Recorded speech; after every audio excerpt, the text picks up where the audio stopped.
up? What's up, witches?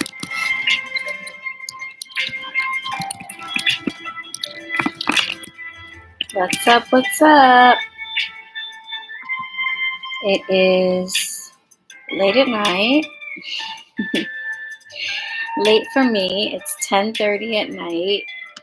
This is completely unexpected. So it might just be me in here tonight, which is fine. But I just missed you guys so much that I wanted to pop on here. I had a couple of things that were kind of just like in my mind, on my heart, on my thoughts. First of all, I miss you guys. I miss going live for our high teas, for our new moon readings, our full moon readings.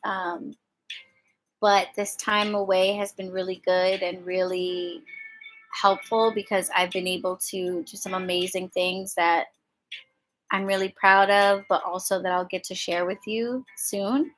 So that's exciting. I feel like anytime I take time away from myself, it always ends up being just like so much more beneficial than I ever could imagine. Every time I do a sadhana of like 40 days or more, it just brings in so much amazing things into my life, and I love it. Hey Nat, what's up? What's up? What's going on? Let me I literally, this is unprepared. Let me put on a little bit more light for you guys. It's a little dark. I'm literally in my pajamas, so excuse me for being in my nighttime attire, everyone.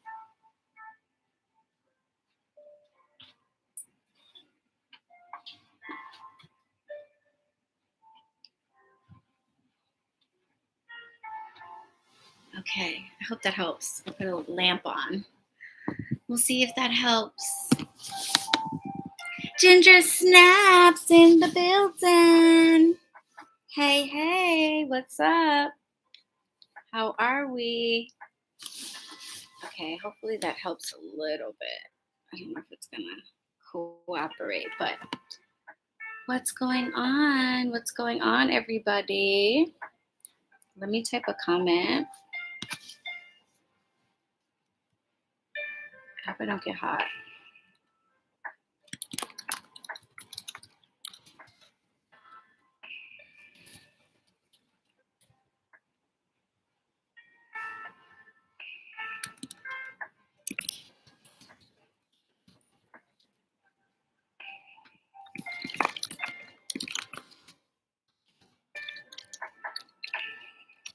Yeah, what have you guys been up to? How have you all been, first of all? How are you, Nat? How are you, Ginger Snap?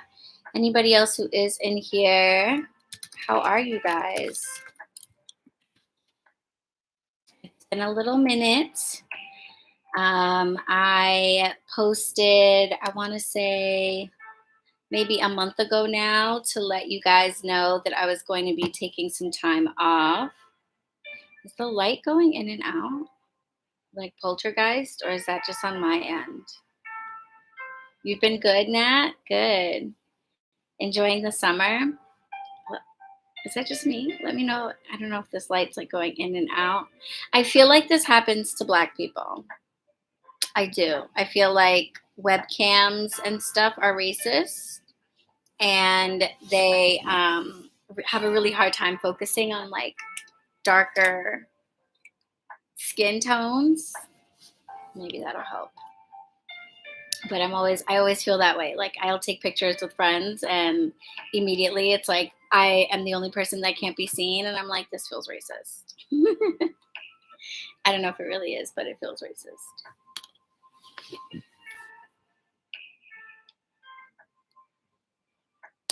Yes, Nat, you started your lock journey. Yes.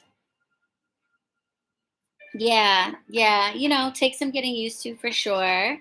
I want to say I'm probably at like a year now at this point. And it's going good. Like I love it. I love the freedom of it. It's a world of difference from what I started out with. Love and blessings to you too, my dear. Thank you. Thank you. Thank you. Um, yeah, it's been a really beautiful journey. I love the process that I've been going through. I love the freedom of it. I spent so many years getting perms and being in hair salons all day and spending tons of money and having my hair pulled and prodded and straightened and my scalp burned and all of this nonsense. And I'm just so glad that I don't bother with that anymore. And I can go out in the rain. Let me tell you, I love the rain. And I've never been able to fully experience it with all the wigs and weaves and straightened hairstyles and stuff that is not rain friendly. So I love that I can go outside and it can rain and it's fine. Umbrella or not, I'm fine. I love that I can go to the pool or go to the beach. And if I want to get in the water, it's fine. I don't have to worry about whether or not I have a hair appointment booked for right after or, any of that stuff. So pretty awesome. So congratulations to you, Nat. Keep it going. You just had a nap? Oh, steamed broccoli and mushroom sounds amazing.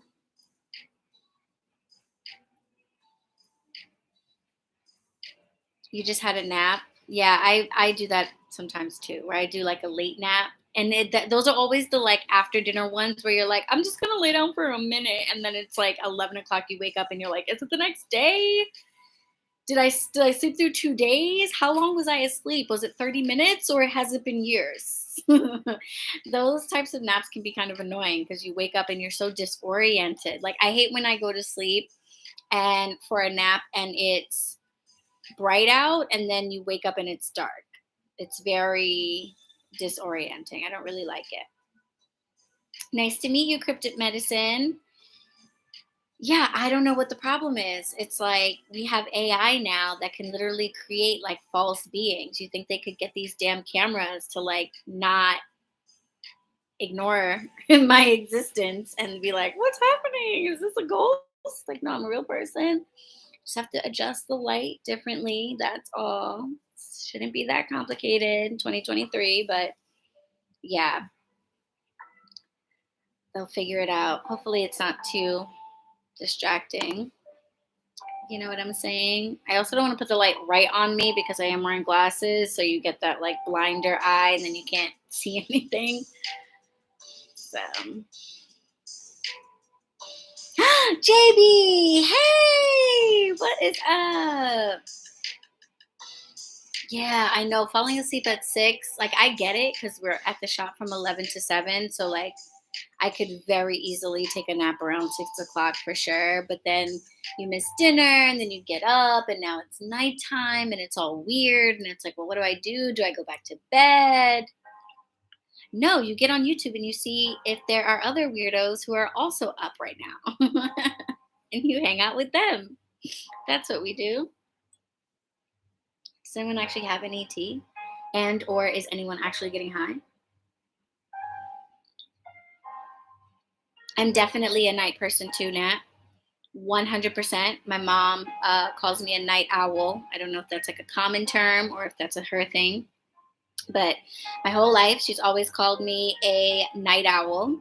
I used to stay up at night every night. I would be so tired in school because I would stay up late reading. I was one of those reader kids that would just like read everything they could get their hands on over and over and over again. I lived in the library and I would read at night. And she would always come in and tell me, okay, time to go to bed, 9 o'clock or whatever the reasonable child time is. And then I'd be like, okay, yeah, no problem. She would go to bed, and hours later, I would still be up reading. And she would do this thing where, she would ask me to turn off the light and stop reading when it was like an appropriate time. But once it got too late and I was still up, she would not ask anymore.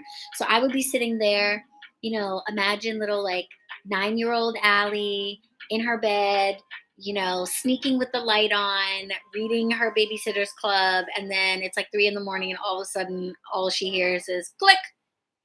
and darkness engulfs her.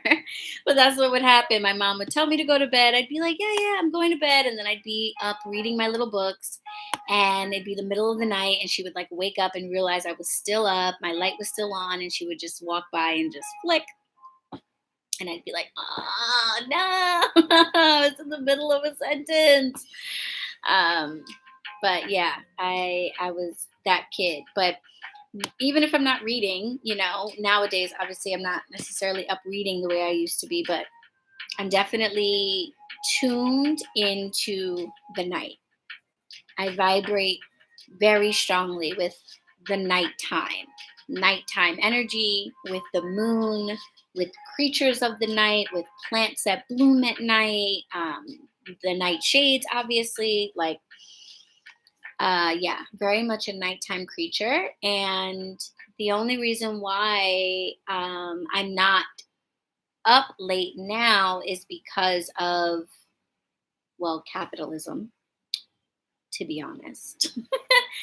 um, but that's at the core of it. But the shop obviously, has to operate during normal people hours, So if it were up to me, we would be open from like 7 at night to 7 in the morning.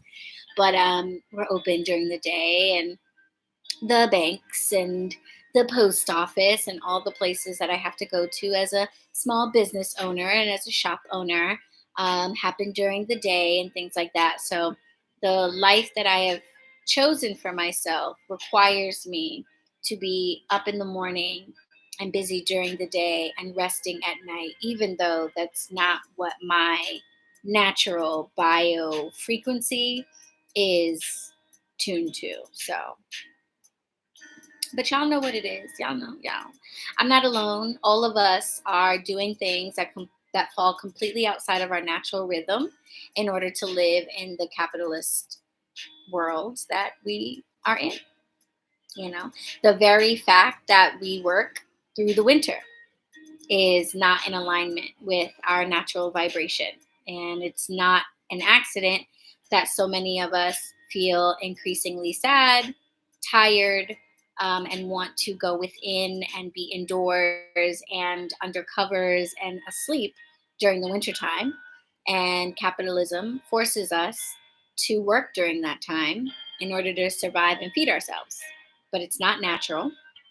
And if you are feeling less productive in the wintertime, um, or sadder or more down or low energy in the wintertime, and you are being hard on yourself about it, please stop. It's not you, it's us. You're not the problem, it's us. You're absolutely right to want to sleep through the winter. It's us.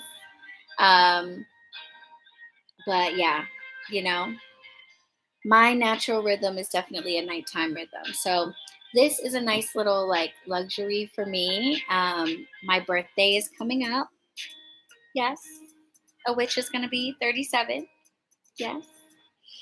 And Joe, my husband of the moment, is out of town. And the shop witches have been really amazing. And everyone's like, don't come in tomorrow. We got it. Take some time for yourself. So I have a rare, quiet evening to myself, and I have a to-do list that is fucking pages long, and several things that I am behind in my own deadlines and things like that, and a million things that I could be doing for sure. But I said, you know what? I'm not going to do any of that. I'm not going to do any of that right now. I am going to do something that fulfills me and satisfies me, and that is to just take some time for myself. And I thought about how often I'm kind of mad that this music has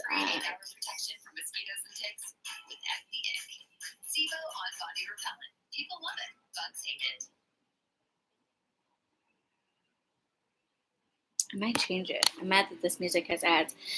But yeah,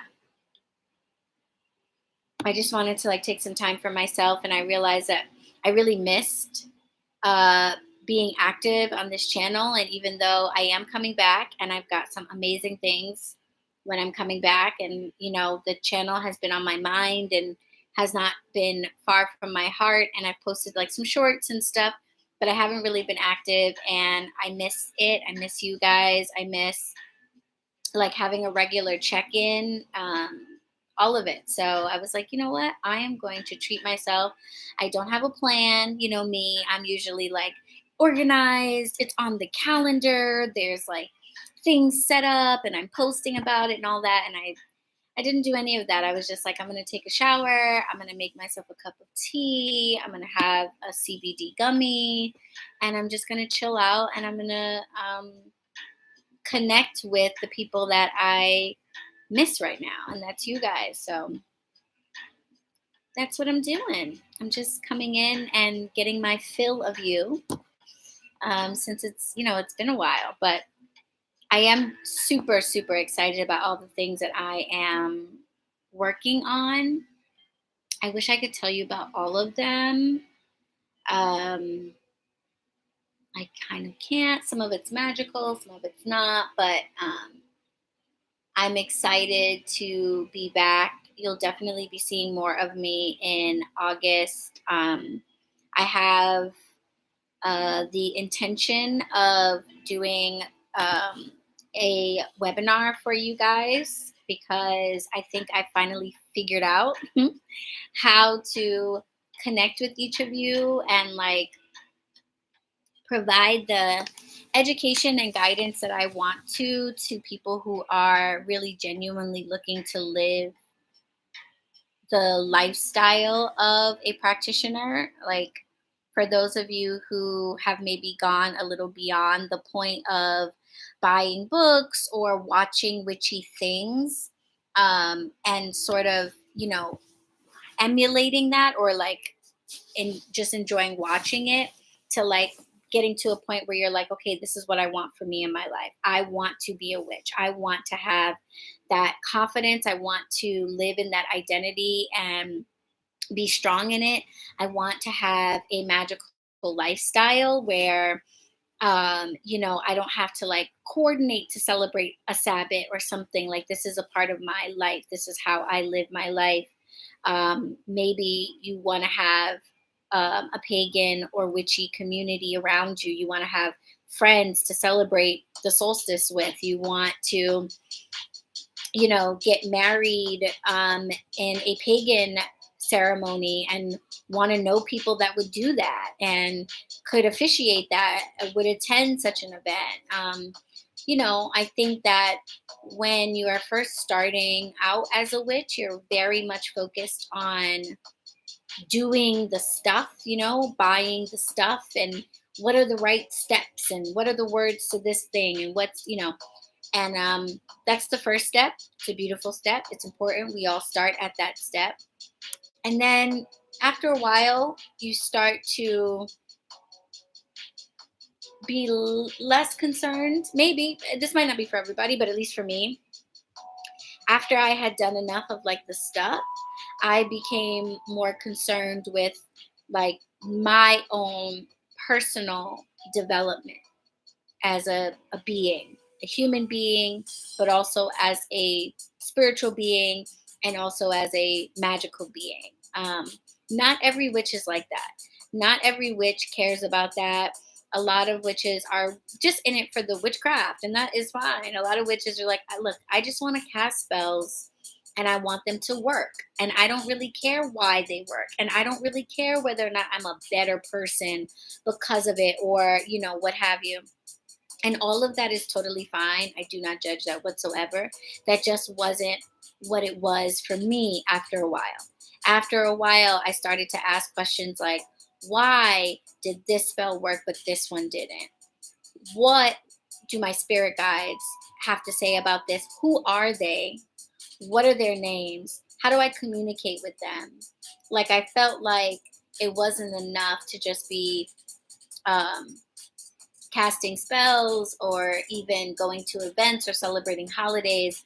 I wanted to be a witch inside. I wanted to feel like there was something different about me and how I lived my life. And I wanted my outside life to reflect that, you know?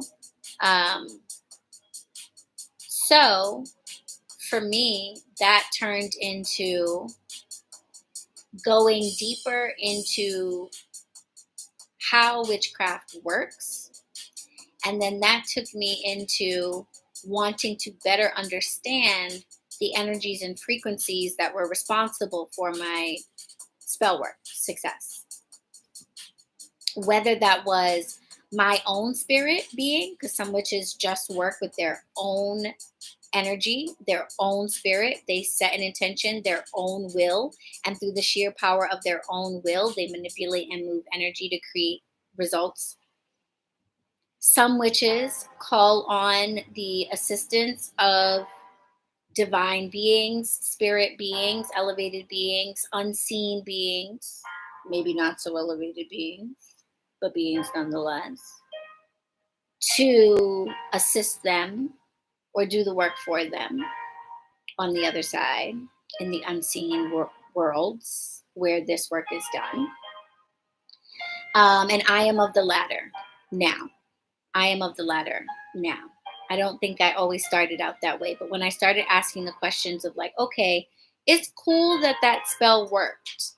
I would like to know why. I would like to know how that happened.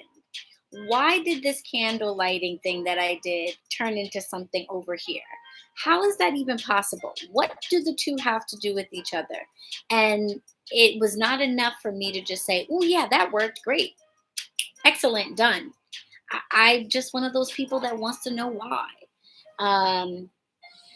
So that took me on a different path. And then once I started asking the question of why and learning more about what is outside of me and how the universe works, at least how I see it, and all of that, then I was like, okay, well, I want this to be reflected in my life because I want to be around people who understand me.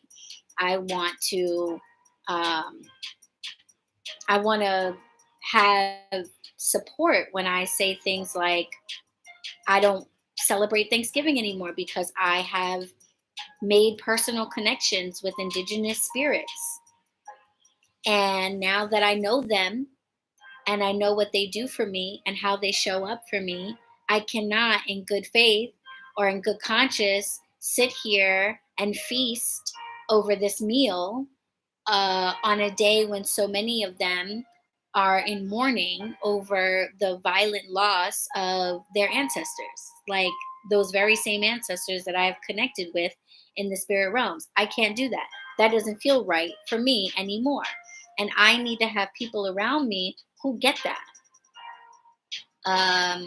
And so when that stuff started to happen for me, it was very much a turning point for me as a witch, where it was like, oh, okay, so I am not the type of witch that just like casts spells and picks up cards every once in a while. I'm one of those witches that like lives a lifestyle that is different from other people because of it.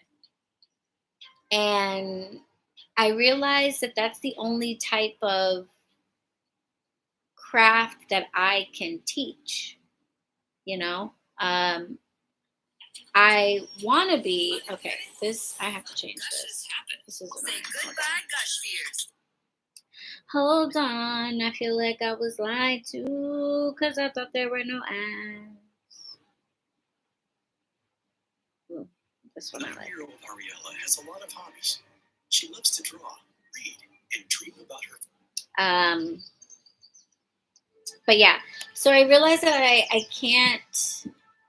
I want to be one of those. Hey, Coco. I want to be one of those like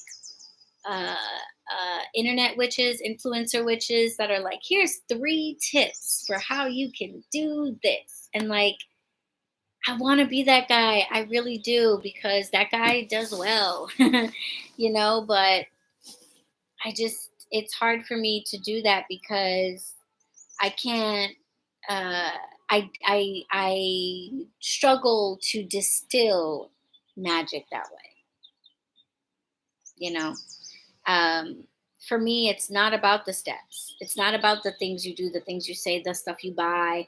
Is it a yellow candle? Is it a white candle? None of that shit matters. None of that shit matters whatsoever. Magic has nothing to do with the stuff. There are reasons why we use the stuff, but it has nothing to do with the stuff. One of the questions that we get a lot in the shop when new witches come in is they'll be like, "Oh, what's the difference?" This question I get so much because the way we have the shop laid out, we have like figure candles on one table, we have like a shelves of glass candles over here, we've got shelves of chime candles, and they're all in different places, right? And so one question I get a lot from new witches is, what's the difference between these three types of candles? Because we've got them separate, right? And they're different. So people think there's a difference. There's no fucking difference. They are wax and wick. Some's in glass, some's not in glass. Some are shaped like ladies, some shaped like non-ladies, some are shaped like hearts, some not have no shape. There's no difference. There is no difference. And if you are caught up on the idea that the candle matters to your magic, I would like to help you get out of that and realize that the magic is something way more profound and deeper than the tool that you are using.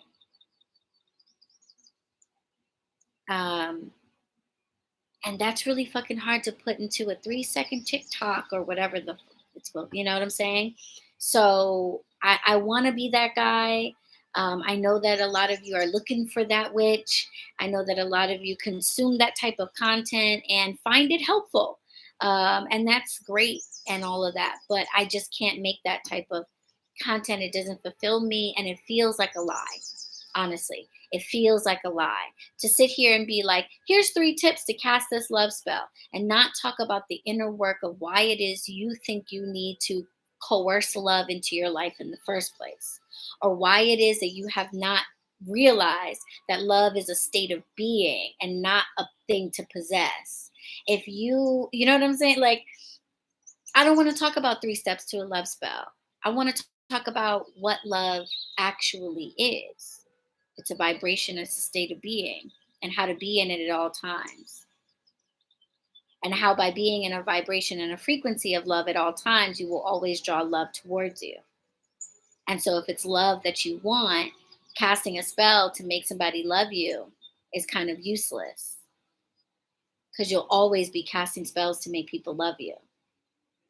But if you live in a vibration of love, you will constantly be drawing loving beings towards you.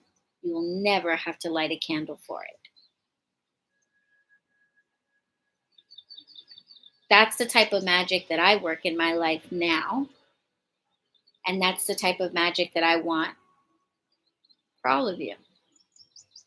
I want you to walk into a witchy shop and know that there is absolutely no difference between any of the candles that you are looking at because you are the part of it that matters. Otherwise, they're just piles of wax in different shapes.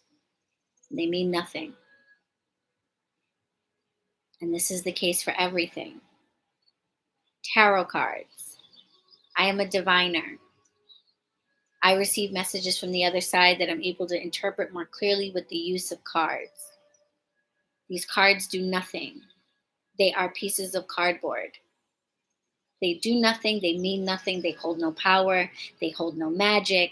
They hold no messages. Even their pictures mean nothing. Scribbles by somebody who died years ago or somebody who had an artistic idea that they wanted to convey. They do nothing and they mean nothing. It's my connection to my spirits. In this case, in the case of divination, to my gypsy spirits that allow me to see something in these pieces of paper that maybe is not there for somebody else. Hey, Ahmad, welcome. Yes. You guys, Ahmad is coming to the Bronx. Okay, the witches are linking up. We are excited, Ahmad. The shop is a buzz. Okay, we have plans, honey. I don't know if you saw, I messaged you in the Coven community. So check the thread, okay, because we have plans. I need you to come with me to help scout a location for our first witches retreat. We've got some spots up in the Bronx that we want to explore, and a bunch of us are going to go up there. I think Nuri's going to come. Chelsea might try to come. I think Les is going to maybe drive. Fingers crossed she has the car so we don't have to Uber. But yes, come. Okay, we're going to explore some of the nature preserves in the Upper Bronx, some of the waterways, because we're trying to find a location for a retreat. And we have a friend, a fellow Bronx native, Perrin, who has an Instagram page called The Bronx is Beautiful. And he basically just goes around the Bronx and shares history and the vibes and all of these things about the Bronx that you would never know about because people don't ever talk about them. And he's going to be our tour guide for the day. He's going to show us around the City Island, Hunter Island area. He's going to show us where the campgrounds are, where the boardwalks are, where we can set up fire pits, where we can camp, where we can maybe get an Airbnb, blah, blah, blah, blah, blah. And basically, this is an exploratory trip because the Witches of HQ want to have a Bronx Witch retreat, a magical like weekend retreat in the Bronx, right? Because we were like, we're the Bronx witches. Like, we can't be going to some like random tropical island. That doesn't make any sense. We got to stay in the Bronx and we have to do the retreat here and show everybody that we witch up here too. So he's got some spots he's going to show us that are spiritually significant. We might go to Split Rock, which is where a New York witch, she was from Massachusetts, was killed during the Salem witch trial era. We've got some spots to check out. So we want to see what's up there because we want to see like what the best location would be for us to get like an Airbnb to do the retreat. So this is not the retreat. We're exploring locations for the retreat. We're going to be hiking. Okay. So bring sneakers or like some hiking shoes. This is going to be like an outdoor all day thing. We're going to go out there kind of early in the day and we're going into the woods to find the best spots. So bring your hiking shoes, bottle of water, comfy cotton clothes, and we're going. Okay, that's on Sunday. On Saturday, it's the 50th anniversary of hip hop. Yes, here in the Bronx, they've been celebrating for the last month basically, but there are two big events happening on Saturday, the 12th. There is the street festival on Sedgwick Avenue, and then there is a big ass concert happening at Yankee Stadium. I don't know if I'm gonna be able to get tickets. Look into it. I think they're probably gone. That's gonna be like the big concert with all the classic hip hop heads: Snoop Dogg, Ice Cube, like KRS-One. All the classics, all that. Everybody's gonna be there. Jadakiss, yada yada. So that's what's happening at Yankee Stadium at night on the 12th. But during the day is the street festival. So I figured we should go to the street festival, okay? Because the shop's going to be open. Sedgwick Avenue is not far. We can go over to the street festival, hand out flyers, mingle with people, tell them all about the witches, say what's up, and then come back to the shop. And like, you should look into getting tickets to the concert because that might be a fun thing to do in the evening. Okay. Hey, Jeanette, what's up? Thank you again for the envelopes. I just used the first one. I didn't tell you what I was doing with those envelopes, by the way. We were so busy during the book signing.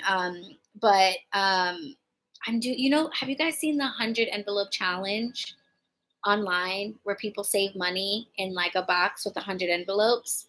So I decided to do that for myself. It's not a 100 envelope challenge because I got the envelopes from Jeanette and there were 49. So it's the 50 envelope challenge. But I was like, I'm not going to buy envelopes to save money. That's so counterintuitive. That's literally the opposite. Like, we're trying to save money. And if you go on Amazon to buy like the official 30-day challenge or 100-day challenge, it's $30. I'm trying to save money, and the very first thing I'm going to do is spend $30 on a box of envelopes. No. I was like, Jeanette, You still got those envelopes, girl? She was like, I got you.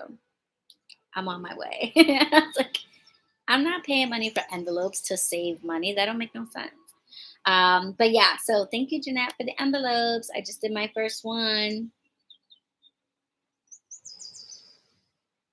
Yes, yes, yes, yes. Check the portal. I dropped my ideas in the thread that you posted, and yeah, just let me know what you think. Let me know what you're available for. I'm sure your sister's already got some plans for you and stuff like that. And nothing is concrete. Nothing is set in stone. The Sunday trip up to the woods is definitely happening though.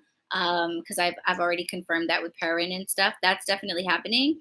But nothing is really like set in stone. So these are just some ideas of things we could do while you're here.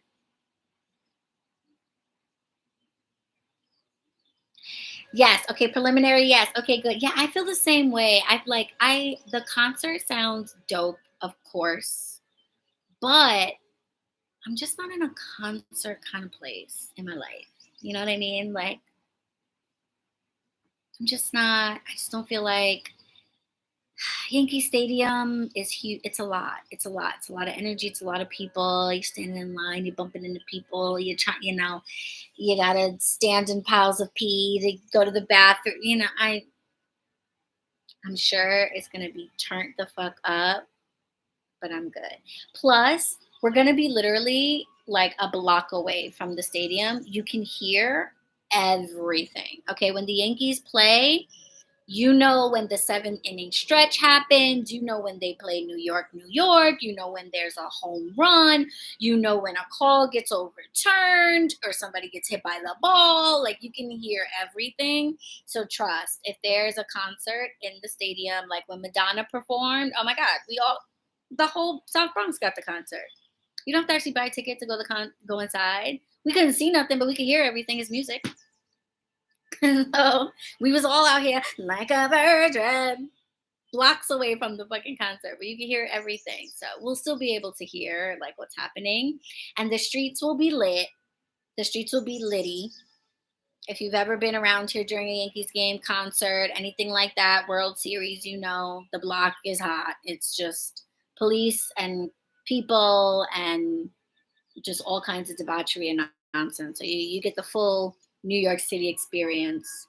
What y'all saw on the news about Union Square, y'all got all worked up and freaked out and thought it was a riot. That's just a Tuesday around here, okay? Now all worked up.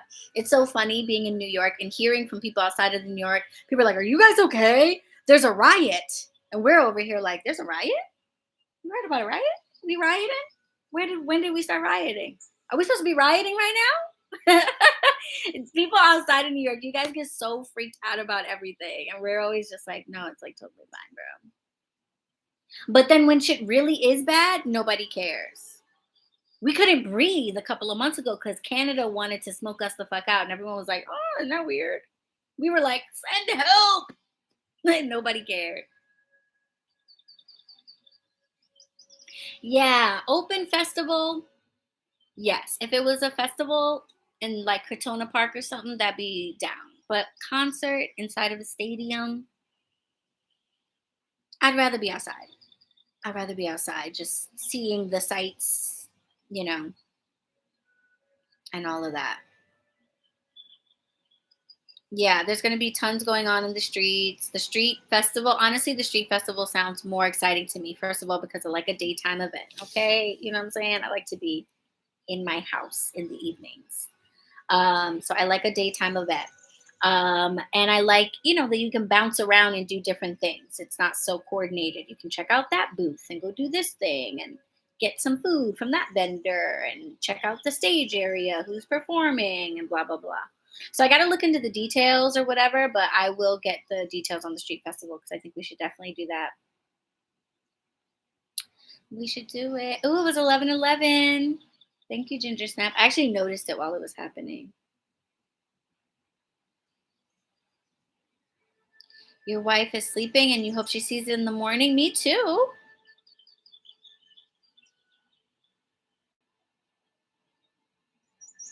Yes, definitely. Let's go to the woods. And there's graveyards and abandoned trainways. I cannot wait. I am going to be on the search for railroad spikes, okay? Because there are railroads that used to run up into upstate New York that are now out of commission. And Perrin showed me how they're so grown over that you would not know they were there, but he found a whole stretch of track that is like just exposed out of the ground so you can still see it. And there's the wooden slabs and there's the metal side rails and there's got to be some nails. There's got to be some nails. So I don't know if we're going to make it to that patch of the woods because he was like, it's a hike. Like we're going to be hiking like an hour into the woods after we get to the like uppermost part of where you can drive with traffic, basically. So we're going to go from the South Bronx to the North Bronx. Either Les is going to drive us or we're going to get an Uber or we'll take the bus or whatever. We'll figure out what makes the most sense. And then when we get to the end of the road, Perrin's going to meet us and we are going to hike up into the woods like an hour to the water where we'll be able to go out into the swamp areas. See, hopefully we're there at high tide. Actually, we probably want to be there at low tide so we can walk over because apparently you can't get over there without when it's high tide. So Perrin knows he's got it. He knows when the tides are, da da da da da da. So yeah, so we're going to go out into the woods and we're going to walk out over to an island when it's low tide and hope and pray that we don't get stranded out there and have to like camp out for the night. Though you can do that. He's camped there plenty of times. But yeah, so we're going to go out there and basically camp out our potential future campgrounds. So, but to go back to what I was telling you guys about, just like the things that I've been discovering and realizing about myself and realizing about like the way that I've learned the craft and where I've come now and my proficiency with it and the way I would want to teach people and just realizing that I've been trying to put like pressure on myself to teach things the way that the internet does it, the way that so many folks on the internet tend to present material and teach things, and just realizing that that's not the way for me. And it works for a lot of people, and it might be a way to get a lot of people, paying attention to you quickly and things like that, but it just doesn't work for me. So I've got to do things the way that I know works, the way that I know it works. And I'm excited because I think I know that I have finally figured out exactly how to do that. And so I'm really excited. Also a little bit frightened and overwhelmed because it's a big undertaking that I'm putting on myself. It's big. It's a big decision to teach someone. For those of you who are teachers, it's a big decision to teach someone anything, no matter how like big or small it is. If you take it seriously, you realize that, somebody is looking to you to give them guidance and to help them from like not making potentially serious mistakes. So it's not an easy thing to agree to teach others. And so it's a big undertaking for me. And so I think I've talked about this a lot, like in Witches of Color support group, about like me trying to step into my calling and not continuing to like hide from it and focusing my attention on the shop and all of these other things, even though I know that Spirit is calling me to take teaching more seriously. And just like what that process has been like for me and what it will mean for the things that I offer and stuff like that. So it's been really awesome like utilizing my shop's portal. So most of you probably know this, but in case you don't know, I have a shop here in the Bronx. It's called BronxWitch HeadQuarters. We are a spiritual shop and work share space. So we are a hub for everything witchy in the Bronx. And in addition to selling your witchy things like candles and incense and such, we teach classes and workshops. We have witchy events like Witchy Single Mingle, Tea and Tarot, Sounds and Words, which is an open mic. And we also teach classes, and we teach those classes in person and we teach them online. And when I say we, I'm talking about myself and the six other shop witches that also work out of the space. So we are a collective in many ways, and all of the witches in the shop have different backgrounds and different areas of expertise, which is awesome. We have Wiccans like myself. We have Isheshe practitioners, initiated Ifa practitioners. We have Santeras. We have energy healers, crystal workers. So it's a very, very cool collection of people. And we realized that we wanted to make ourselves available to as many people as possible. Our focus is on the South Bronx because we are all either from here, live here, or have some connection here. And we know firsthand how challenging it is just to live in the Bronx, but certainly to be a Bronx witch. And so our focus and our mission is on bringing magic and spirituality and safe spaces to the witches of the Bronx. But we realize that it's not just witches of the Bronx that need safe spaces and community and education and mentorship and all of that. So we said, okay, how do we make ourselves available to a bigger audience? Well, the internet. So we have an online portal that you can access from the website, bronxwitch.com. If you go to the online events and classes pages, you can sign up for the portal there. And in the portal, we have virtual classes on herbalism, on crystal healing, on meditation, on spiritual baths, etc. And then we also have a coven community. Hey, Nuri, what is up? Everyone, speaking of the amazing shop witches, one of the shop witches has just stepped into the building. Everyone say hello to Nuri, who is not only a shop witch, but also the administrative assistant of the portal that I was just talking about. That's crazy. Nuri, I think I may have called you in to this live, my dear. Nuri is also the moderator of this conversation, as she is one of the moderators of this page and of our new BronxWitch HQ YouTube channel, where we are storing our behind the scenes, our live streams, some clips of our classes and things like that to make it easier for people to rewatch replays and all of that good stuff. So what's up, Nuri? I was just talking about the portal and how it came to be. And now that we have this really amazing space, I realized that it basically is everything that I need in order to give you guys what I want to give. So before I went on break, I was talking about, should I start a Patreon? I was polling you guys and asking you questions like, should I start a Patreon? What should it be called? What do you think about this banner? You know, all of these things. And when I stepped away, I had the opportunity to dive like 100% into the portal and into the Coven community. And I realized this is everything right here. I don't need to create a Patreon. I don't need any of that. YouTube is great. We're great. We have this thing we do on the YouTubes. I love YouTube. I think it's a wonderful platform. I like it so much better than Instagram. Sorry. Just because it's so much easier for like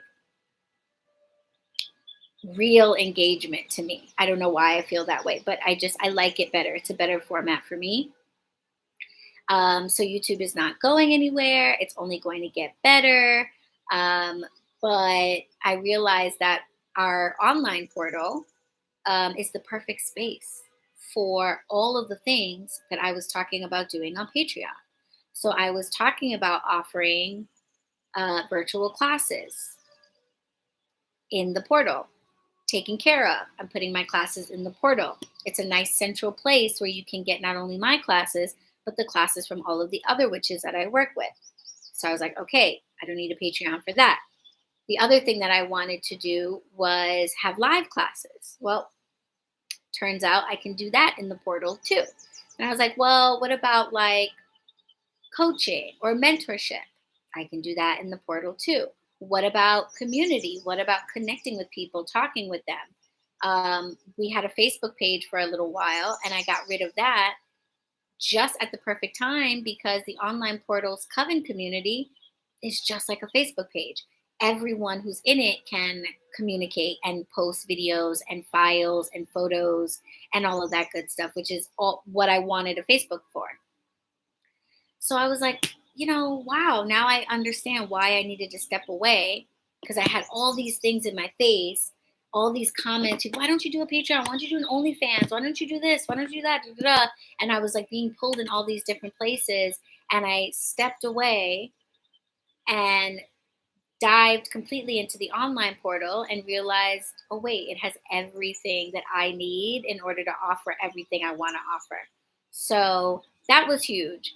That was really great for me to realize, because it also means that I am not going to waste my energy creating something that is unnecessary, and I'm not going to waste your time with another platform, because oh my gosh, for those of you who are new, God bless you.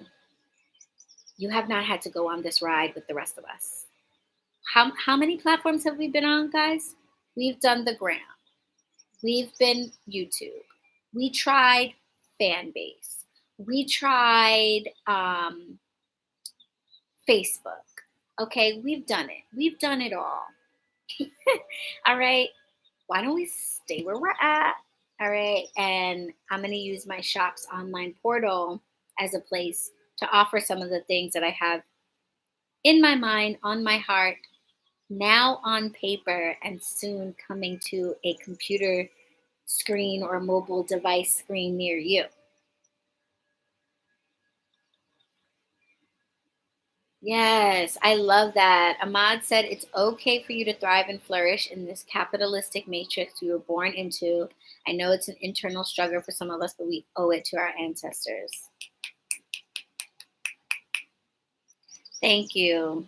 Thank you, Ahmad. And that is really beautiful. And I feel that. And I feel that more and more as I connect with my ancestors and realize that I came here to live out the dreams that they did not get to live out. And yeah, I take that seriously, or I should take it seriously. And I shouldn't deny myself that thriving in that way. So I'm really glad that I took the time away from the channel to really to just be still. Honestly, I wasn't even like trying to do anything. I was just like, yo, I'm overwhelmed. I'm trying to keep the YouTube channel going, and my shop needs me more and more every day. We're doing more and more things in the shop, and I don't want to neglect the community of the Bronx and the shop, but I also don't want to neglect my YouTube community. Like, what do I do? How do I bring these together? And stepping away, I think, was just the best thing ever, because it allowed me to really see that the two already are connected, and they already flow together so well. So now that I've gotten that kind of out of the way, and I've gone through the fighting of the identity crisis of, am I a teacher? Am I a leader? Now comes like the logistics part of, okay, well, how do you actually help other people to become the witch that they want to be? What does that actually look like? And I think I kind of got the first seed of this thought when my podcast came into being, because my podcast is called the BetterWitch podcast. And my inspiration for having it was to help us to all become better witches, no matter where we were on our own journeys. And being a better witch is going to look different for each of us, because we're starting from a different place and we have a goal of getting to a different place. So I couldn't really just create a general overview of being a better witch, because the steps that you would take to being a better witch are going to be very unique and very individual. And so that feels like to me, the best thing is one on one instruction and one on one mentorship and being able to work with a witch one on one so that you can say, this is where I'm at. This is where what I've tried. I've tried casting spells, or I've tried meditating, or I've never done this, or I don't know anything about that, or this is in my family bloodline, blah, blah, blah, blah, blah. I really feel like one on one coaching or teaching is like one of the best ways to really better yourself as a witch and not have to go through a whole bunch of stuff that maybe is not relevant to you or that you're not ready for yet. So that's coming. That is coming. It's coming soon. It's on the way. I have been working on this for now like 3 years. But the logistics of it I've been working on for the last like 4 or 5 weeks that I've been away from the channel. And I'm almost there. But I'm really excited about what I've created. I've basically looked at my journey over the last 25 years, and I've pinpointed along that way like the 10 most important things that I have learned. And then I've condensed those 10 things so that you can learn it in 6 months instead of 25 years. Hopefully that sounds appealing to folks. We're going to basically take my 25-year journey together, but we're going to do it in 6 months. We're going to do it with my guidance. We're going to do it with me being able to tell you what about all of these things was confusing in the beginning, what I didn't know, what it was like finding out this information the hard way. Remember, when I started where some of you are starting, this whole thing did not exist.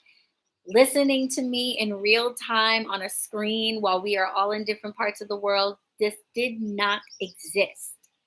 You know what I'm saying? My 25s and unders, you guys may not really be able to conceive of this. This did not exist. There was no Google. I was flipping through the yellow pages. Do y'all know what the yellow pages are?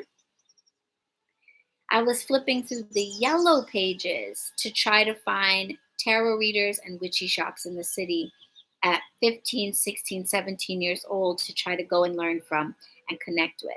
And it was a lot of dead ends, and it wasn't a lot that I was able to find during that time for myself.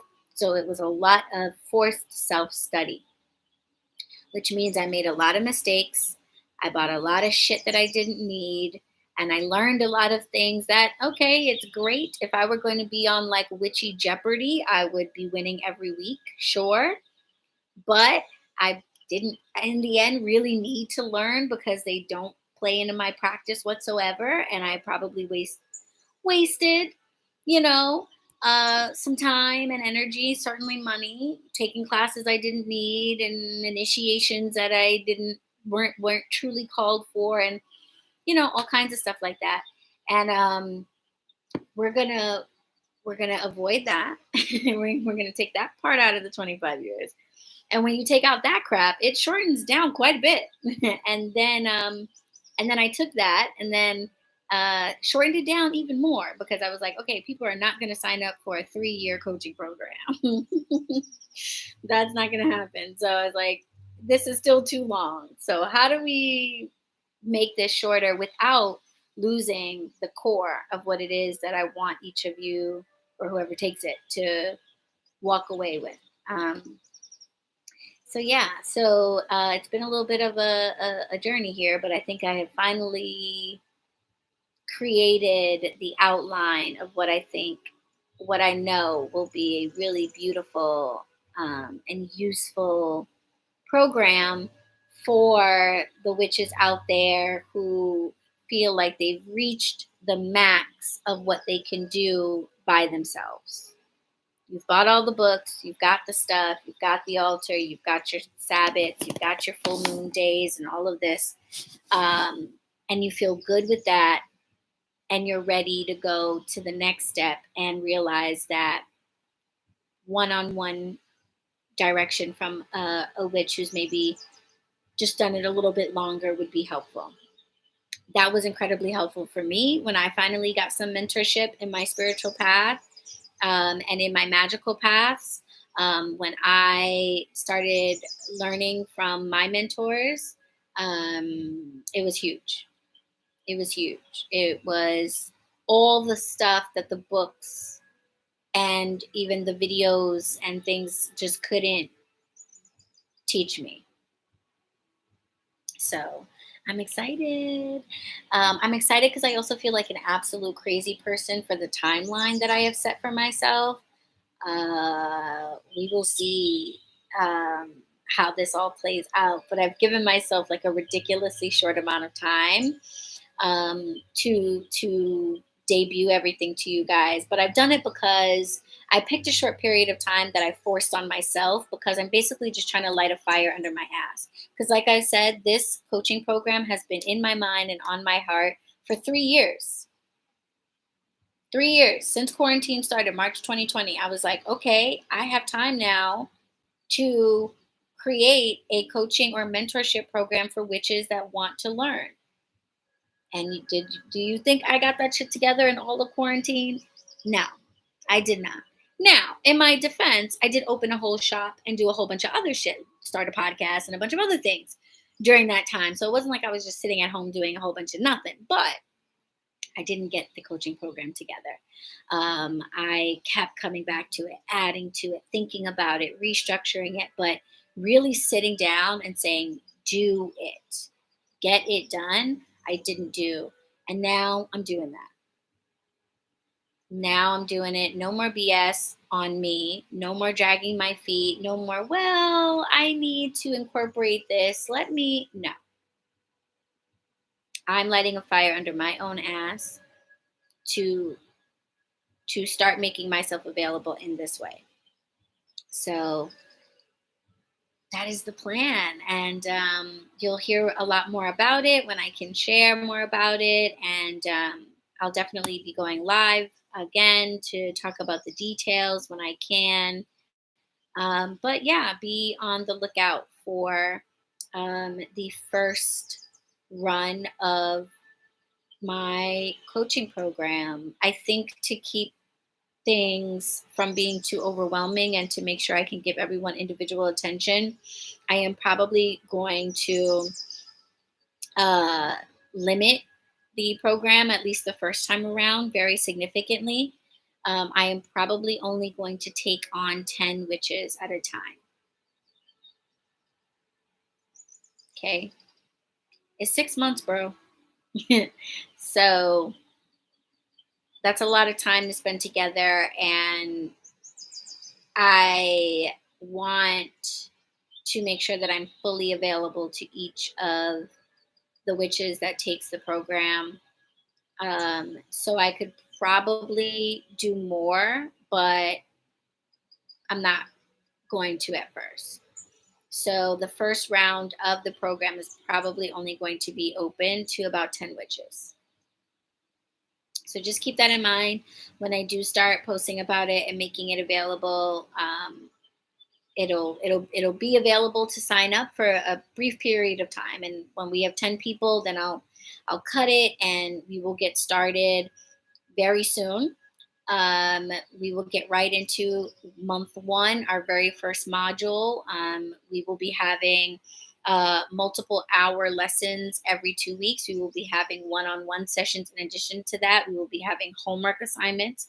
We will be having quizzes. We will be having coordinated rituals. We will be having spells, related assignments, whether you'll be creating spells, writing spells, casting them, reporting your results.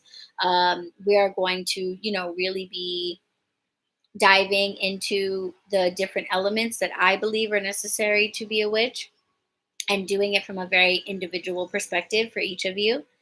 So I think I'm going to cut it at 10 to start. Okay. And then we'll see as people graduate through the program and more, spaces open up about adding more on. And that will allow me to see whether or not I can open myself up to more than 10 witches at a time. But 10 feels like a good number.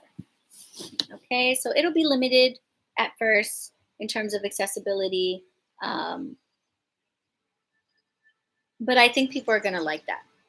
I think people are going to like that. I've taken quite a few magical classes in my day, and it's nice to have the classes. It's cool. And especially like classes where you're like not trying to have all the attention put on you and stuff, like in a Zoom where there's like 40 people in the class is great. You just sit there and like take your notes, go have a snack, whatever, no big deal. This is going to be a lot more interactive. You're going to really be with your notebook. You're going to be in class. We're going to really be diving deep. Everyone's going to be expected to participate and engage in the conversation and be in that space of learning and receptivity and being there for every class and all of that. So it's going to be a commitment on your part. 6 months of your time.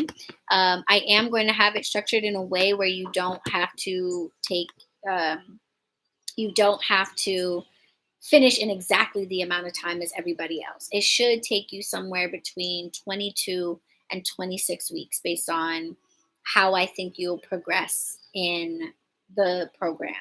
I have like a timetable for how much time we're going to spend on each thing. I do understand that life sometimes gets in the way. We learn at different paces. And so some folks might need an extra day to maybe even an extra week to get an assignment in or what have you. But this is not a situation where you sign up for class and you just disappear. You are going to be expected to be making your way through the different modules of the course program at a certain pace, and that you're on top of it and that you are putting in the time and energy to learn and not just, we all do this. I've done this a million times. How many times have you purchased a class or registered for a webinar or something and you don't show up and you tell yourself, oh, I'm going to watch the replay. I'm going to watch the replay. I'm going to watch the replay. And then do you ever really go and watch the replay? Even if you paid for it. How many times have you bought a course, bought a webinar, video, what have you, and even though you paid for it, you didn't get around to watching it? We're not going to be doing that. I'm not going to be letting you do that. So you don't, you're not going to be like beaten with a ruler if you don't accomplish your modules in the period of time that is set forward. But I am expecting that you are on top of your modules. And if you need more time, then you'll be given more time. But yeah, we are talking about the coaching course program that I am creating. You can call it a course because there is going to be a fuck ton of educational material, and we are going to be spending quite a bit of time in classroom mode. Probably 2 hours every class, 2 or 3 times a month for that portion. But then we are also going to be having individual one-on-one coaching sessions as well. So you're going to have one-on-one meetings like this with me where we are going to talk about you specifically. What did you cast this week? What did you do this week? How did your meditations go this week? What did you start this week, etc.? How's your homework assignment? Did you complete it? Have you handed it in? Do you have questions? Do you need help, etc.? So you're going to have one-on-one coaching, and then there are going to be classes. So you could call it a course, call it a coaching program, but it is basically my 25-year journey condensed into a 6-month program is how I would put it. So we're going to cover all the things that I have learned up until now, that I have incorporated into my practice, that I realize formulate what I consider to be a very strong foundation for someone who calls themselves a witch. And we're going to be covering 10 things that I feel like these are the 10 things that if you have explored and have a certain level of competency in, that you are a better witch. And no matter where you start, these 10 things, we can always get better in these 10 things, okay? And it is going to be everything from self realization to divination and prayer. We're going to talk about divination. We're going to practice divining. We're going to practice doing readings. We're going to obviously touch on ritual and the wheel of the year, lunar and solar uh, transits, and how honoring those might be something that roots you in the universal energies. We're going to talk about universal law. So we're going to talk about the Hermetic principles found in the Kabbalion, how those formulate the basis of magic and the ancient grimoires, and how magic actually works, and why a witch over here can light a candle with some rose petals, and a witch over here could make a sachet with some jasmine flowers and get the same result. How is that possible? What is going on there? The universal laws guide us in that, and kind of going back to what I said earlier, I could talk all day about, like, okay, to cast a love spell, you could get a red candle and do this and do that. But I would rather talk to you about things like the universal law of polarity and the universal law of gender, and talk to you about how understanding those things are going to bring love into your life. And it doesn't matter whether or not you then take that law and apply it through a candle, or apply it through a sachet, or apply it through a dance, or what have you. We're utilizing the universal law. So one of the assignments that you're going to have is you're going to need to write a spell for whatever it is you want to spell cast for. But you are going to need to incorporate 3 universal laws into the spell.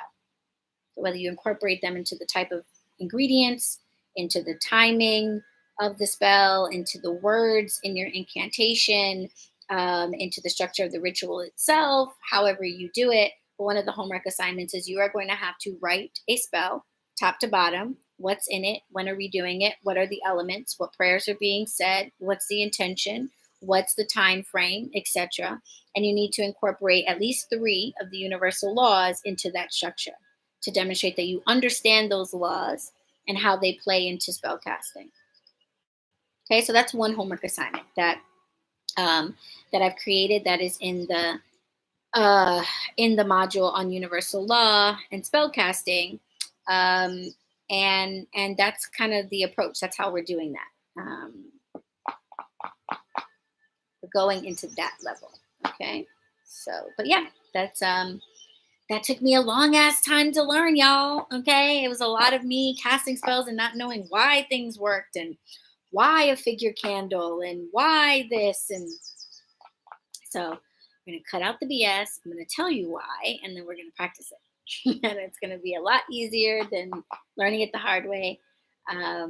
But yeah, it's a 6-month course. So this is an investment in yourself. And it's an investment in basically transforming your identity from someone who thinks about witchcraft and enjoys witchy things and wants to be aligned with witches, to someone who feels very confident saying to anybody, I am a witch. I know what I'm capable of. I know what I am and what I can do and why I can do it. So thank you. I'm so glad that that sounds awesome to you.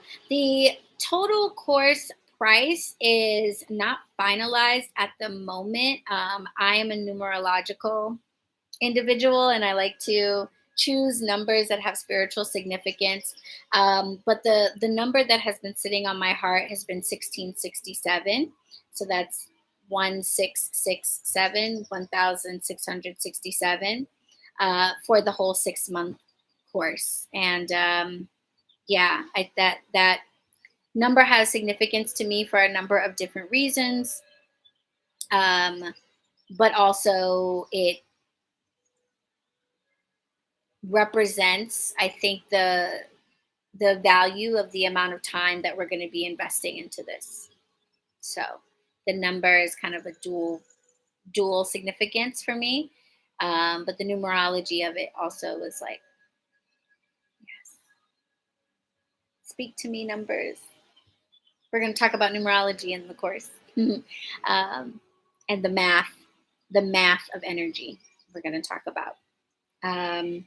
Yeah, and I'm so excited. It's going to be amazing. Also, just so you know, I plan on offering some early bird special stuff for when I start. So for people who are like wanting to take advantage of some discounts, I am going to offer that for folks who already know that this is something that they want to do. They don't need any more encouragement. They don't need anything else. Like, do it. I want to make sure that you guys are taken care of and that you get a benefit for signing up right away. So there will be an early bird special of some kind. And then I'm going to do a giveaway. I think I'm going to do a giveaway. I think I'm going to pick maybe three witches to get one of the course modules for free. I think I want to give some folks the ability to explore the program, but also kind of my way of just like saying thank you. I plan to launch around the end of August. That is the goal. That is the ridiculous deadline that I gave myself. But honestly, it's like I said, I've been working on it for 3 years. So it's complete, essentially. It's a matter of me not making excuses, not spending my time working on everything else, me not micromanaging the shop. Honestly, Nuri can tell you about this if she's still in the building, because Nuri was shop witch today. And of course, could I have worked from home for the entire day and let Nuri run the shop because she's perfectly trained and incredibly capable, and I live a few blocks away and I'm only a phone call away at any moment? Yes, of course. Did I do that? No. I was in the shop from opening to close. Why? Because I can't freaking help myself. And I don't know how to micromanage my projects. So I am learning, how to delegate and let go, how to express gratitude for, right? I know Nuri's like, yeah, she was there the whole day. I am learning how to express gratitude better, basically, because I can't say that I am grateful for the shop witches if I don't let them do what they have actually agreed to do. You know what I'm saying? If I don't actually let them shop witch, how can I say I'm grateful for my shop witches? And they're not really shop witching, right? So I have to learn how to let go of control a little bit, trust that I have provided the right amount of training and the right amount of support, that everybody knows what to do when something happens and nobody feels like they're out on a limb by themselves or like they've been left high and dry. Everyone knows that even though I'm not physically right there in the shop with them, that I am in the shop with them, and that I can step away from the cash register and the candles and return to you guys, return to my YouTube channel, return to my teaching, return to this course that's been underway forever. So it's all me. It's all me. It's all me. It's not you guys. Okay. You guys have been patiently waiting for me to start offering myself and my mentorship in this way. And I appreciate you. Thank you so much to everybody who has been asking me to do this for the last couple of years, and patiently waiting and listening through my BS as I, make up excuses for why, I'm getting to it. Yeah, I got to think about it. I'm figuring it out. Thank you for being patient through all that. It's happening. It's coming. We're doing it. I plan to launch the actual program itself at the end of August, early September. So, back to school time feels right for us to go back to school. So that should give people some time to get ready to be in full-on training student mode, to get ready to dedicate 3-4 hours a week to your magical study and development. And through the month of August, as we get closer to the launch day, I'll be letting you guys know more about the program and how you can participate and all that stuff.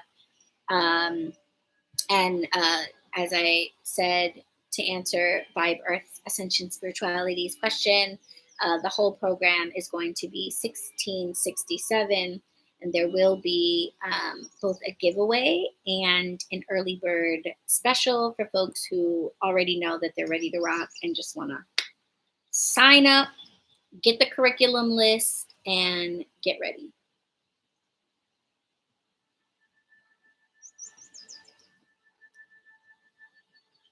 And I'm so excited about it. I'm like so excited about it. I'm excited about it, but I'm also like a little bit nervous, but it's because of that like need to micromanage, because my nervousness doesn't come from the program at all. My nervousness comes from, but what if I'm not able to be in the shop because I'm doing 10 coaching sessions a week and we're doing 3 hours of classes a week and I'm checking homework assignments and grading quizzes and, all of that stuff. Like, what if? And I need to calm my anxiety and realize that I have spent the last year training, cultivating, finding the right witches to work in the shop. And I need to trust that I did a good job at that I found the right witches to work in the shop, that I've provided the right training and support, and they've got this. They've got this. And I'm getting there. I'm getting there. Okay. I'm working on it. I'm saying the words out loud so that it hits my ears and comes into my heart. Okay? And it's not because the shop witches are not amazing and competent. Neil deGrasse Tyson could be my shop witch, and I would still be there from 10 a.m. to 8 p.m. Like, just here if you need me. So definitely not a personal critique of the shop witch's ability. It's all me, baby. It's all me. I'm just one of those do everything herself type of people, and I have a hard time asking people to do things for me, or relying on them to do things for me. I have a hard time with accepting that people are going to do things for me but not necessarily do them the exact way that I would, and I need to be okay with that. So I am getting better at that. And so there's going to be some growing through this program for me too, because this program is going to be teaching me how to be a better witch, because the level of witch that I'm at now is head witch, but there's always better. And so how can I be a better head witch? How can I be a better leader of the witches that work with me, come to me for classes, etc.? And it is probably not the best use of my witchy knowledge and energy to be ringing up candles or price tagging herb packets. And that's where I am. I have to accept that. And I'm accepting it. I'm ready for it. I'm ready for this change. So I'm excited. So this high tea ended up being a very not high tea for me. I know some of you guys are smoking. You may have noticed that I did not join in the smoking. I have my tea though, which I've been sipping on. Very unconventional of me. I'm drinking a store-bought tea. I know, don't judge me. I never, but this is green tea with grapefruit and matcha, and I just was in a green tea mood. Okay, so I grabbed it. It's my husband's, but I grabbed it. You made tea instead of coffee? Yeah, so I got my tea. I got my high tea. But I am actually taking a break from THC right now. I'm taking a break from cannabis. You guys know that I do this from time to time. I have my sadhanas, I do my detoxes, I take my breaks. I'm a big fan of purification, of cleansing, of restarting, refreshing. And this space in my life that I'm in right now, that I'm stepping into as a coach, as a teacher, as a leader, um, I realize that for me, this is not necessarily the case for anybody else, but for me, um, smoking has kind of dampened my productivity a bit. And not that life is all about being productive, but I have goals. I have intentions. I have things that I want to create. Uh, and basically, smoking is stopping me from creating those things, like this program. Honestly, if you were to take up all of the time that I have spent high on the couch, munching out on snacks, napping because smoking made me too tired, you best believe right there I could have put the pen to paper for the coaching program. And I have to just be honest about that with myself. Because yes, cannabis is a beautiful medicine that has helped me through a lot of struggles and have made a lot of the traumas of my life easier to cope with. But I am not in survival mode anymore. I am not necessarily going through those traumas anymore. And so I don't need to still be coping and using the same coping mechanisms that I used to. I have better tools at my disposal now. And magic is one of them. Meditation is another one.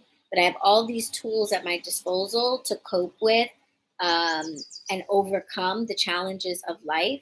And so I no longer need the cannabis as a tool, because the side effects, the downsides of using it, um, I no longer am okay with. I'm no longer okay with coming home in the evening with a list of things I want to do, smoking, and then proceeding to do none of them. And waking up the next day regretful, guilty, kind of depressed, feeling overwhelmed, behind in my deadlines. Um, I guess for a while in my life, it was worth it. Whatever relaxation or uh, soothing the smoking gave me, the downsides of it, I reconciled and said, hey, it's worth it because I really needed that. But if I'm not sustaining trauma every day anymore, then the benefit isn't really there. And all I have are the negative side effects, the downsides. I don't, I don't, I don't like that. And I don't want to do that anymore. So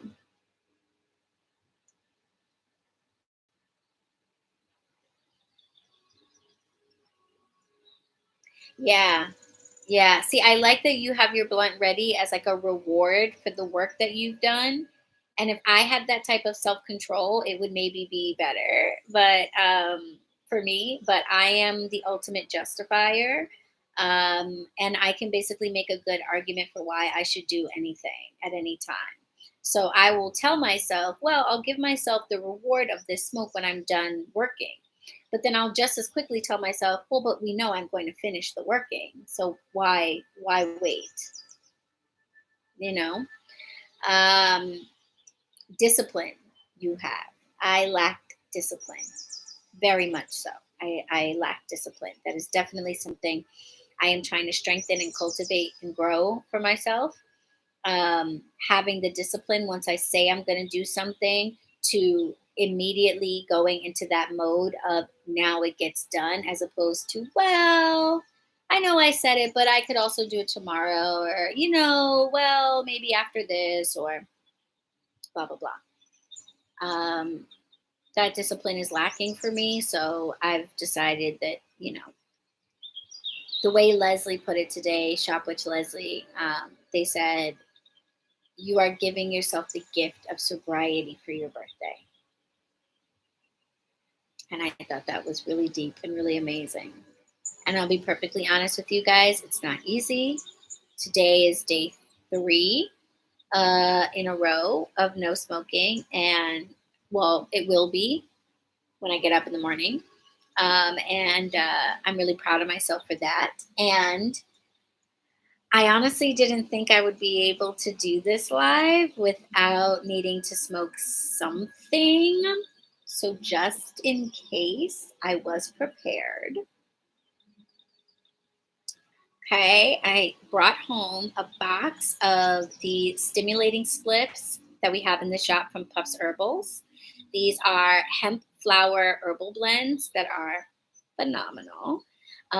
They are no THC and no CBD. They have like 0.03% Delta 9 THC. Very, very little, but they are made with hemp flower. And during times where I have been not smoking, I like smoking hemp because it is cannabis, basically. It's the same plant. So the same sensation and the smells and the tastes and stuff are very similar.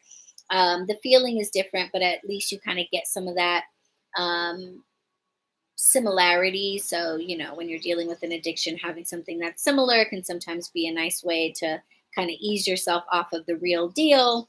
So, I brought these home from the shop. I don't know if we're allowed to sell these. I'm going to keep it real with you. I don't actually know. I don't know if we're allowed to sell these. So, they're not on the website. Okay, so you got to come in the shop if you want to get them. Because I'm nervous to put them on the website because I don't know if I'm allowed to. So, you can come to the shop and get them.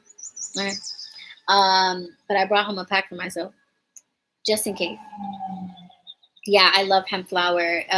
Thank God, honestly, for the alternative because, as you guys know, I make herbal blends, and my herbal blend, Skusamai, is specifically a spin off of a Kinnikinnick indigenous recipe, and I find that to be really helpful for quitting tobacco.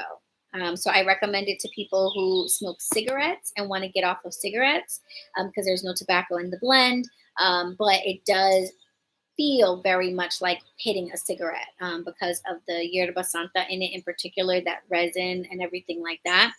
Um, and I love my Skasamai blend, but I don't smoke cigarettes. Smoking weed and smoking cigarettes, if you don't know, it's a very different sensation. It's a different taste. It's a different feel altogether. And so I like my Skasamai blend, but it's not quite what I need to take the place of cannabis.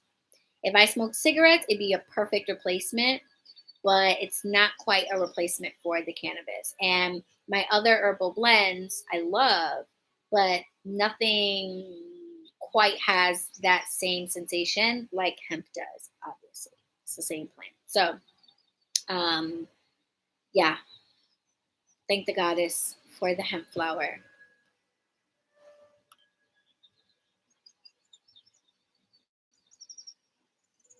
Yeah, nowadays it's pretty amazing. Like to see the change in the legalization overnight. Now, technically, all of the shops in New York City that sell cannabis are illegal. Every single last one of them. Technically, there are only like 10 dispensaries that have been given official licenses by the Office of Cannabis Management, the OCM, in New York State. But there's a smoke shop that sells bud, real bud, sometimes really good bud, on like every block. Because as soon as that shit was legalized, every corner store and every smoke shop was like, oh, word, say less. So they're all illegal. Technically, they should not be selling unless they've gotten the license, and the state is taking fucking forever to get these licenses out. They are literally going through every application one by one. And so they've only made it through 10 of the 100 possible licenses that they are giving out through the initial rollout of dispensary card licenses. So,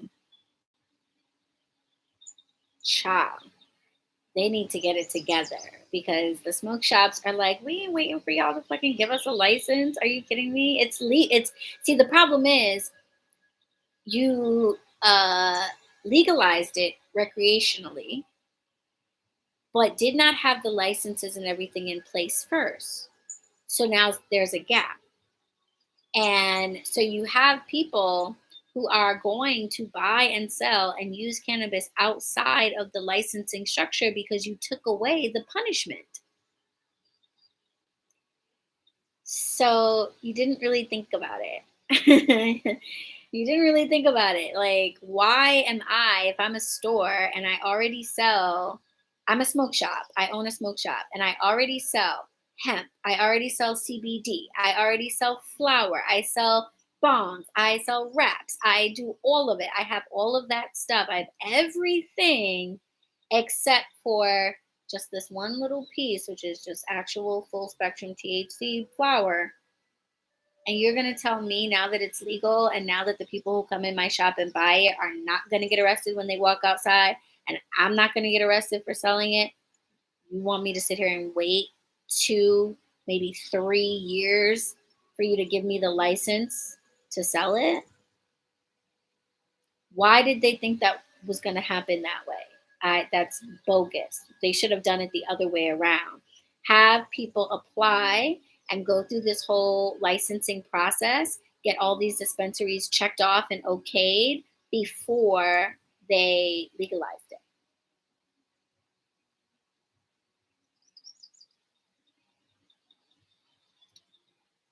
But honestly, I don't care.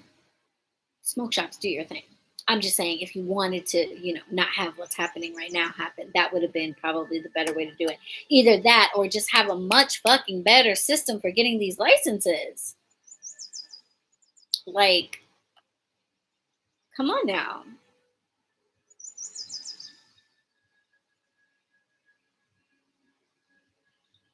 Oh, hey, Betty, what's up? Nerd fighter life. You're where do you live? Your state went backwards? Like it was legal and then they unlegaled? How you could do that? That's not gonna work. That's not gonna work. No, that's confusing. That's not gonna work.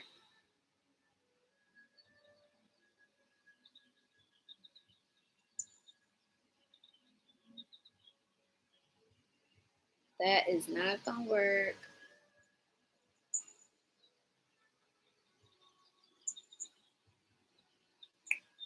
I thank God that I finally found you all my life. I pray for someone like you. Well, so let me tell you something. New York City in the summertime, you don't never have to buy a concert ticket, honey.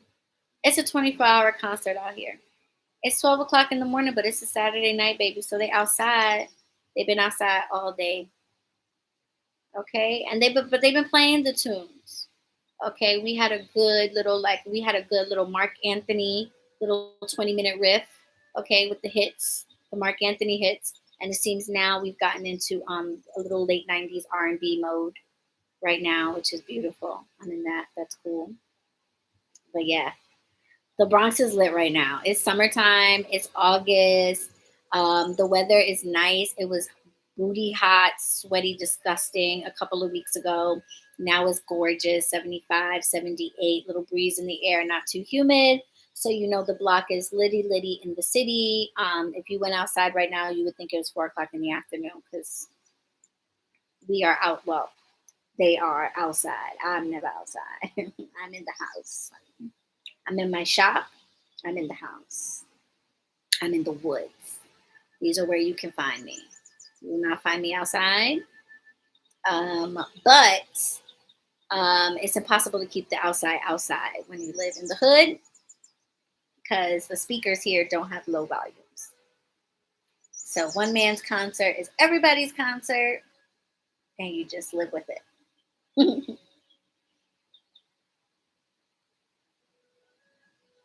What?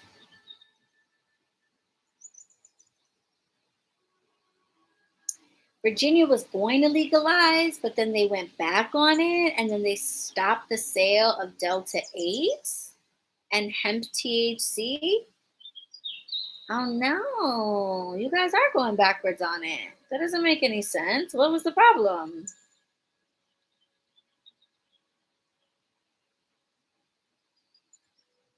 Hmm.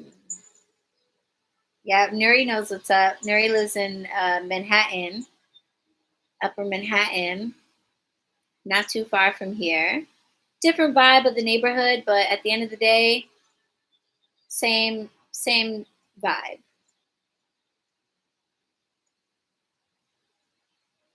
Oh, the baby bump. Oh, yay. Due August 31st. Congratulations. That is so sweet. Hey, baby bump. A little witch in the oven. We have 1,000 of what? My chat is in a weird spot. We have thousands of Americans up here this weekend for Caravana. Oh, yeah. Oh, yeah. Sorry. Sorry. I know wherever we go, I'm sure we turn it up.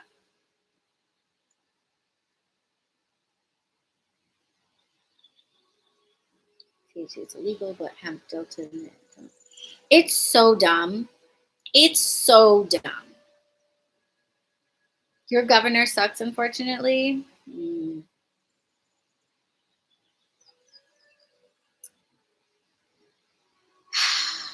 Kathy. What do I have to say about Kathy? Kathy doesn't suck. Kathy Hochul's doing some good things. Kathy is one of the reasons why we have the card program, which is a beautiful idea. The problem is just the administration of it is very slow and delayed and starting to cause a problem.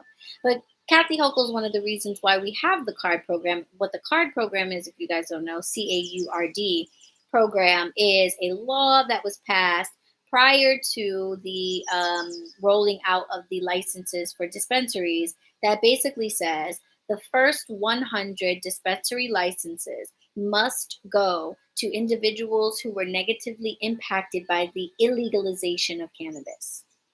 So basically, if you had a business of any kind, cannabis business, any other kind of business, if you had a business and you were arrested or somehow involved in the justice system because of cannabis and you lost that business, you got considered first. You got to put your applications in first. They took 100 applications of um, justice involved, is what they call it, justice involved business owners, right? And the problem is that somehow they have only managed to approve like 6 or 7 of these 100 applications. And it's just taking a ridiculous amount of time.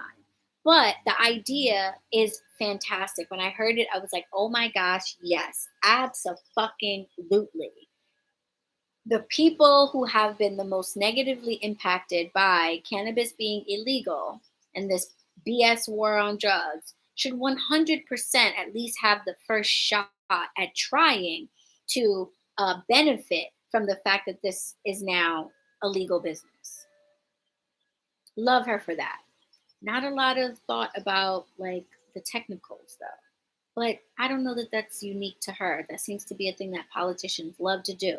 Look at fucking Biden with the loan forgiveness. They love to throw some shit out there.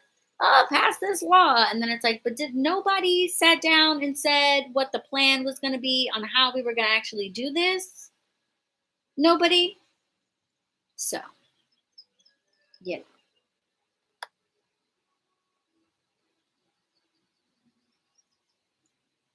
That's annoying.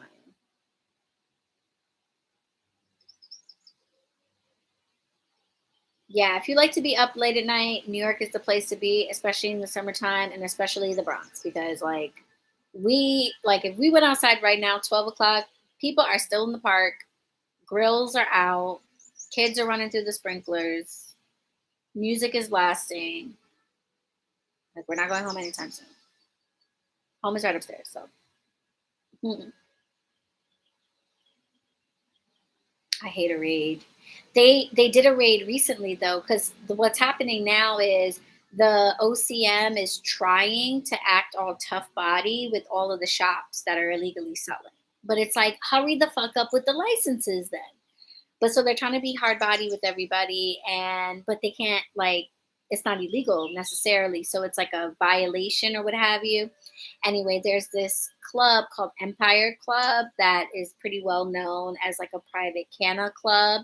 And you have to be like a member to get inside and go to their events and all of that stuff. But basically, you can smoke in there, and they sell bud, and it's very high end, but like it's very also illegal.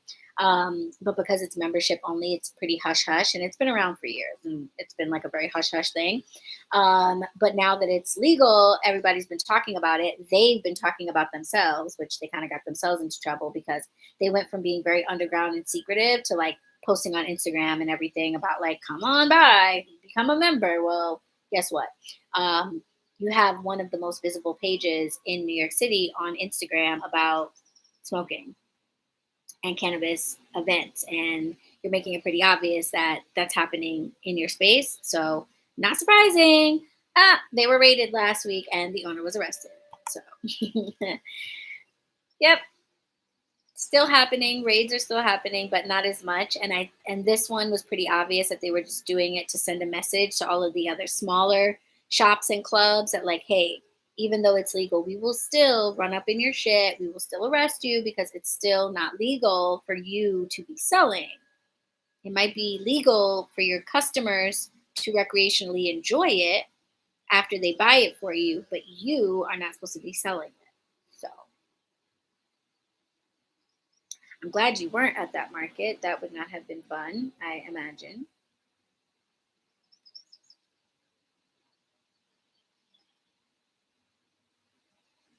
Yeah, like the medicinal dispensaries and stuff. Yeah, that's even more, I think.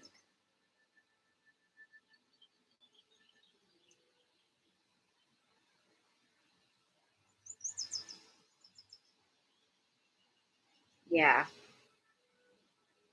All of the politics of it is so ridiculous. The distinctions, Delta 8, Delta 9, cannabis, hemp derived, it's so made up. It's freaking ridiculous. Like, have a 5-minute conversation with a botanist, and you will realize that it's such nonsense. There is no difference between hemp and cannabis, they're the same plant. Um, the idea that one is like a problem and the other isn't is really kind of nonsense.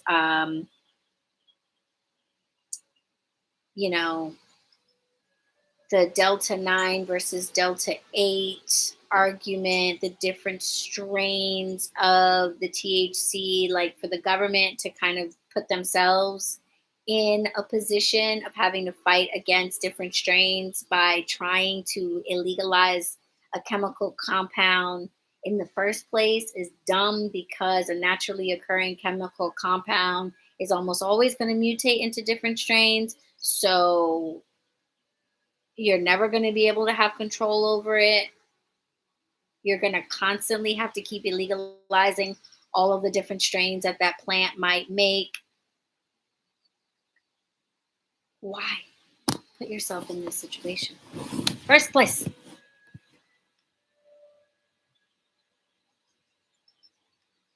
Well, yeah, for sure. I'm sure they certainly didn't want to help a queer trans drag event happen and be successful. Certainly, I'm sure that was a factor.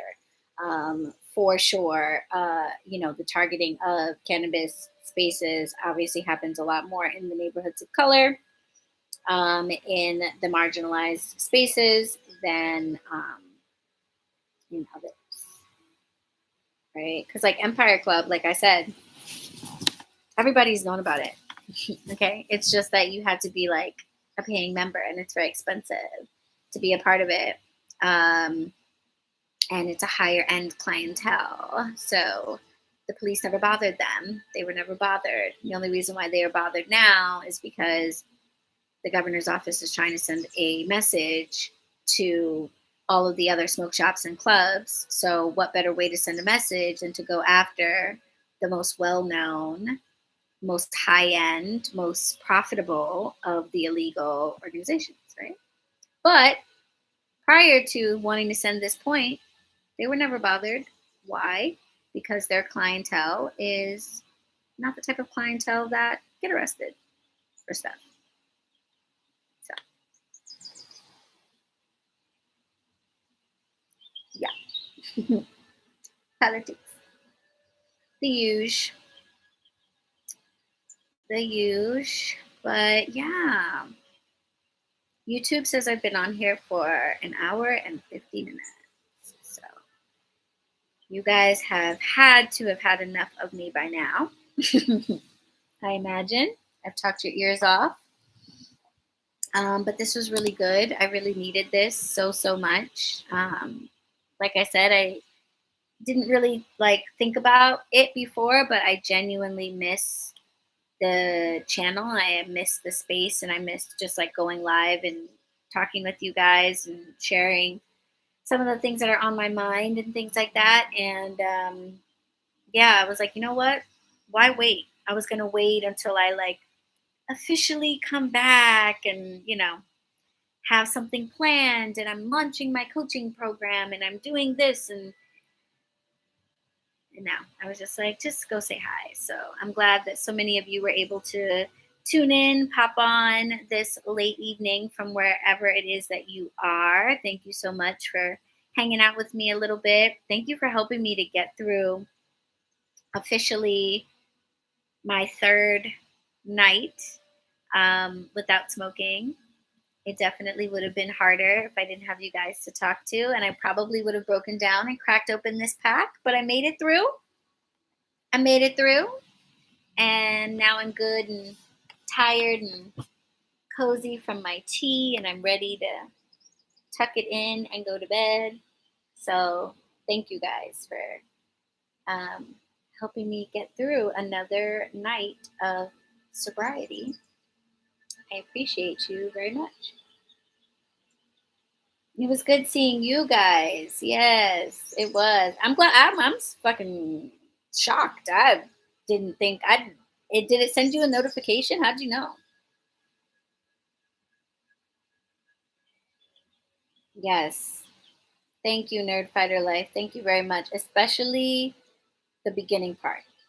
I've been sober before, for sure, for good long chunks of time. I've done a year before, and like no drinking, no smoking, nothing. I've done that one time. I did it, but I did it. I've done it. I've done it. Okay, and um, that wasn't so hard. I was actually explaining this to my friend who is incarcerated, who also has struggled with substance abuse, and we were vibing off of the similarities of how we described the experience. But what I was saying to him was, I feel like not being addicted to something, like being sober, is easy. Like when you're fully sober and you're clean off of everything, you don't have any urges, withdrawal anymore, you are good.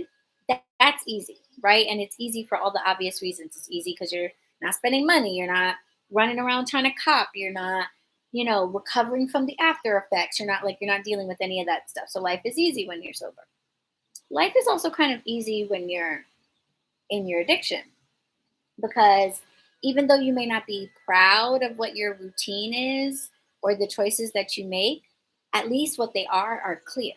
You know what I'm saying? There's no question about what I'm going to do today if I'm in my addiction, because I know I'm going to go do this, I'm going to do that, and then I'm going to go cop, and then I'm going to go smoke, and then I'm going to go do this, and I'm going to eat, and then I'm going to take a nap.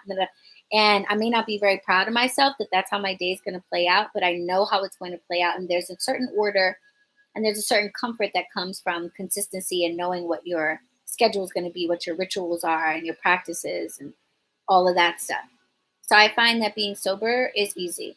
I find that being addicted is not pleasurable, but it's also easy. And the hardest part is in the middle. The hardest part is when you are going from being sober on that downward spiral into addiction, where every time you do it, you get less and less high, and you need more and more, and you need, there's less and less time in between each fix. That decline is very hard. You feel it happening. It makes you feel bad about yourself. It's that's not fun. But also coming back out is not fun, because that's the withdrawal, that's the struggle, That's the guilt over the control it has over your life. That's the regret over wanting to be stronger than you are. Like that middle part sucks. And I'm right in the fucking middle part. I'm only 3 days in. I very much like literally have been online for 2 hours so that I don't go outside. You know what I mean? Like that part is the hard part. And with every day that passes, it'll get easier. But the in between, in either direction, sucks the worst for me. But yeah, you got a notifications. That's good. Go YouTube. Okay, I appreciate it. I haven't been here for a while, so I didn't know if that was going to mean I was going to be like, I don't know how these things work. Shadow ban, the algorithm wasn't going to participate. YouTube was going to be like, who are you? Do I get irritated when I haven't smoked? Yes. Yes. There's a much easier opportunity for me to get frustrated and irritated at things, for sure. Especially when I haven't smoked and I'm trying not to. That's the worst.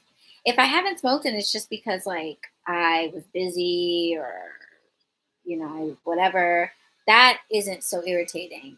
It's when I haven't smoked and I can't because I don't have any with me, or I'm home and I don't want to go outside, or I'm trying not to buy anymore, or what have you.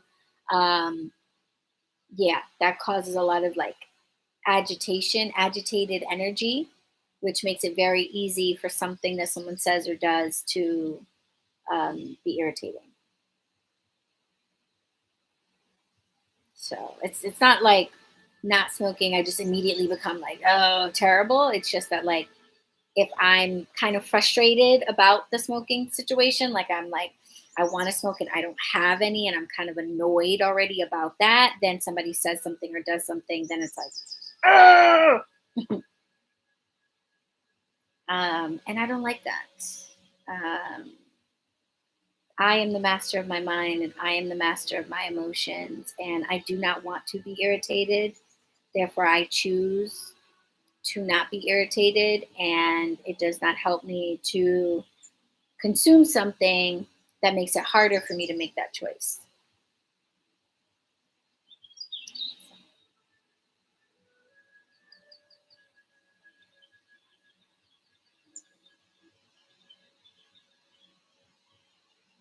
That's how it is for me personally. But anywho, I'm gonna let you guys go. I have been rambling on for the longest, but like I said, I really needed this. It was so fun. I guess I'll save this. I can't imagine um, many folks will want to watch it. I don't even know what I called it. I think I was like, surprise, it's a high tea. Um, but yeah, I think I'll leave it up. And yeah, it's good to, I guess I'm back. I guess I could say I'm back. Like, yeah, I guess I'm back to the channel because I'll be doing things in August and talking to you guys more about the coaching program. So I'm back. Thanks for having me. Good night, you guys. Yeah, missed you guys too. Thank you. Thank you for hanging out with me. I send you all off into the evening with lots of love and light. Blessed be. Bye. Hearts, hearts, hearts, hearts, hearts. Thank you for the hearts. Blessed be, guys. Good night. Hearts right back at you.